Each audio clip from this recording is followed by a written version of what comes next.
Robbie, another ball over the top. It's a brilliant ball and a great touch. And an elbow.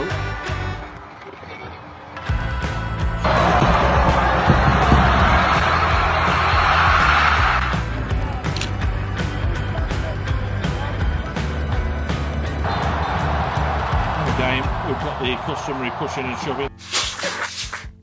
Laga final menegangkan, pelatih Vietnam U23 akui Indonesia layak juara. Tak ada yang lebih panas dari laga final. Timnas U23 menjamu tamu terkuatnya di ajang Piala AFF U23 di Stadion Gelora Bung Karno, Senayan, Jakarta. Skuad asuhan Kim Sang-sik datang dengan ambisi meruntuhkan kengerian GBK, dengan puluhan ribu supporternya yang siap bersorak mendukung The Golden Star Warriors muda. Begitupun dengan skuad asuhan Gerald Vandenberg, ambisi untuk meraih juara di kandang sendiri menjadi motivasi bak tameng kokoh yang sulit untuk ditembus oleh lawannya. Sejak peluit tanda dimulainya pertandingan puncak ini, semua mata sudah disajikan permainan dengan tensi tinggi dan keras. Jual beli serangan dan upaya untuk menciptakan peluang membuat seisi stadion dibuat senam jantung. Terlihat kedua tim memang memiliki gaya permainan yang sangat berbeda. Meski kedua tim bermain dengan hati-hati dan disiplin, taktik Vandenberg terlihat lebih mencolok. Seperti biasa, Jens Reven dan kawan-kawan tetap berupaya menguasai ball possession dan memancing serta mencari celah tusukan tiba-tiba ke jantung pertahanan Vietnam. Begitu juga dengan skuad Kim Sang-sik, mengandalkan permainan cepat dan kerasnya, The Golden Star mencari celah untuk melancarkan serangan balik cepat. Pelatih Vietnam Kim Sang-sik mengakui jika final kali ini berjalan sulit baginya. Meski begitu, pelatih asal Korea Selatan tersebut menginstruksikan timnya untuk bermain sesuai rencana. Ini menjadi pertandingan yang sulit. Kami berusaha bermain dengan baik dan mencoba menerapkan sesuai rencana. Kami berusaha untuk menang, ujar Kim. Mengomentari tim lawan, Kim Sang-sik menyebut starting line up Indonesia tidak banyak berubah. Sebelumnya, pada laga semifinal, sejumlah pemain Garuda Muda tampak kelelahan hingga mengalami kram usai bermain 120 menit.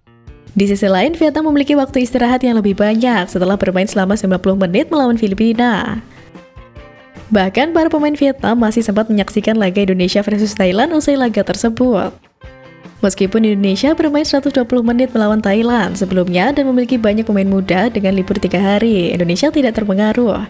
Tambahnya, di laga ini Vietnam memiliki keuntungan lain karena memainkan pertandingan lebih sedikit dari Indonesia sebelum laga final. Laga Indonesia versus Vietnam kali ini sekaligus menjadi partai ulangan final Asian Cup U23 edisi terakhir 2 tahun lalu. Vietnam saat itu berhasil mempertahankan gelar juara setelah mengalahkan Indonesia melalui adu penalti di Thailand. Sementara itu, terlepas dari hasil laga ini, Kim Sang-sik tetap mengakui timnas Indonesia memiliki mental juara yang kuat. Gaya permainan dan taktik yang diusung menjadi acuan bagi Kim untuk mengeluarkan pujian untuk skuad Garuda Muda. Bahkan pelatih kepala tim senior Vietnam ini mengaku sudah menonton secara langsung laga Indonesia sebelumnya. Saya melihat langsung laga Indonesia, memang mereka adalah tim yang kuat.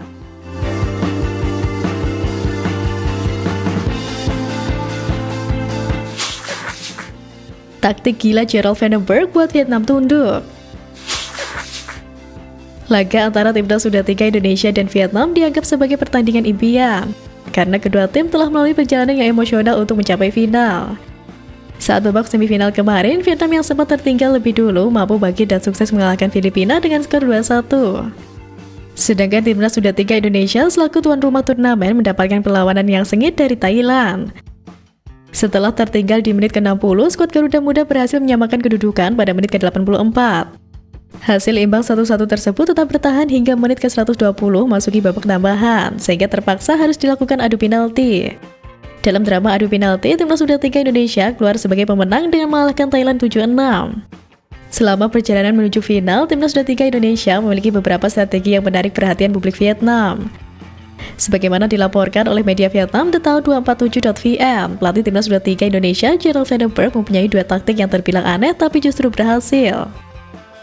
2 taktik yang diterapkan pelatih Gerald Vandenberg membuat para ahli dan staf pelatih timnas U23 Vietnam kesulitan mengantisipasi. Adapun 2 taktik aneh yang dimaksud adalah gaya lemparan ke dalam jarak jauh dan penempatan posisi yang tak biasa.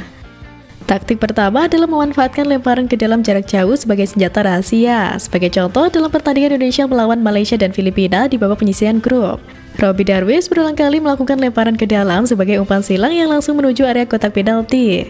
Kali ini Vietnam pun merasakan kembali taktik menjengkelkan bagi lawan siapapun itu.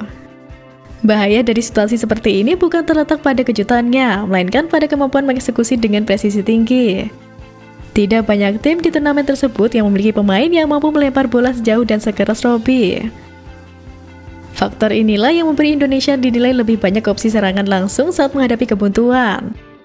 Taktik kedua adalah fleksibilitas dalam menggunakan pemain di posisi yang belum familiar.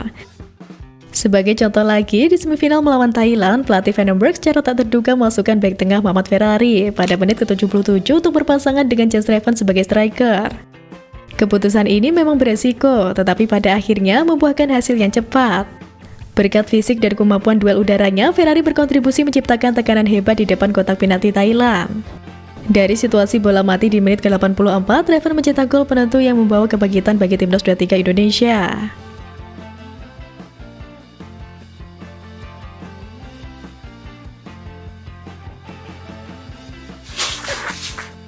Mauro Zylstra makin dekat bela timnas Indonesia. Sementara itu, kabar baik hadir usai laga panas timnas U23 menghadapi tamunya Vietnam.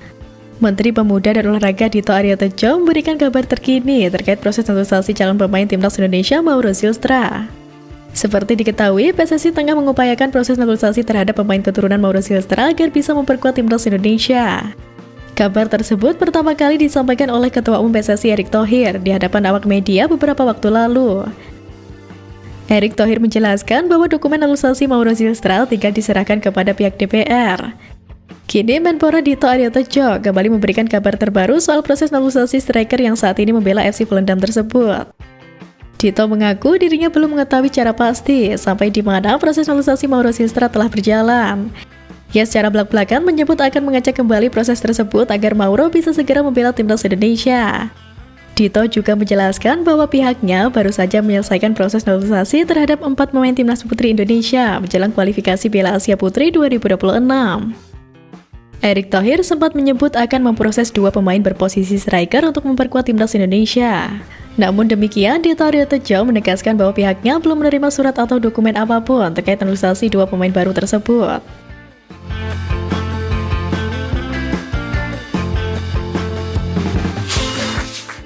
Sempat meremehkan Indonesia, Vietnam berniat tiru cara PSSI. Di sisi lain, media Vietnam Soha tanpa ragu menyalakan api perseteruan dengan menyebut timnas Indonesia U23 sebagai korban langganan saat laga final belum dimulai. Pihak lawan meragukan kekuatan Garuda Muda meski bermain di kandang sendiri, Stadion Gelora Bung Karno, Jakarta. Dalam laporan tajam yang ditulis Senin 28 Juli 2025, Soha justru menilai tekanan berat ada di pundak tuan rumah. Mereka menulis Vietnam U23 telah berkali-kali menjadikan timnas Indonesia U23 korban. Ucapan itu bukan tanpa dasar. Media negeri tetangga tersebut mengungkit rekor buruk Indonesia di level U23 atau U22 sejak 2015. Di mana Garuda Muda belum pernah menang dalam 7 laga terakhir melawan Vietnam, 1 kali imbang dan 6 kali menelan kekalahan. Tak hanya bicara statistik, Soha juga mengorek luka lama yang belum benar-benar sembuh dari memori publik sepak bola Indonesia. Mereka menyorot final SEA Games 2019 saat Indonesia dilumat 0-3 oleh Vietnam. Belum cukup, Soha memamerkan daftar panjang dominasi Vietnam atas Indonesia. Kemenangan mencolok 5-0, 3-0 hingga adu penalti dramatis 6-5 di berbagai ajang, termasuk saat menjuarai AFF U23 2023. Cara ini memiliki tujuan di baliknya, yakni memecah fokus dan memprovokasi lawan. Namun siapa sangka seakan menjilat ludah sendiri, pakar sepak bola Malaysia Sulakbal Abdul Karim membocorkan rencana Vietnam berguru ke Indonesia soal naturalisasi pemain keturunan. Vietnam bukan tanpa rencana pasca dipermalukan Malaysia di putaran ketiga kualifikasi Piala Asia 2027. Setelah wajah mereka tercoreng, opsi naturalisasi pemain keturunan menjadi pilihan yang menarik dilakukan. 2 kali sudah Vietnam dipermalukan tim yang berisi sejumlah pemain keturunan. Pertama dari Indonesia, terkini Vietnam terbantai oleh Malaysia dalam lanjutan putaran ketiga kualifikasi Piala Asia 2027. Tak tanggung-tanggung, Malaysia menggasak The Golden Star Warriors dengan skor telak 4-0. Pernyataan itu bisa dilontarkan Sulakbal bukan tanpa alasan, informasi didapatkan langsung dari sumbernya. Pakar Malaysia ini mengklaim sering dijurhati teman-temannya yang bekerja di sistem sepak bola Vietnam. Dari komunikasi itu didapat kesimpulan bahwa Vietnam ingin belajar menaturalisasi pemain keturunan dari Indonesia dan Malaysia. Saya sering berbicara dengan teman-teman yang bekerja di sistem sepak bola Vietnam. Tampaknya mereka ingin belajar dari Malaysia dan Indonesia dalam mencari pemain Vietnam yang bermain di luar negeri untuk dinaturalisasi.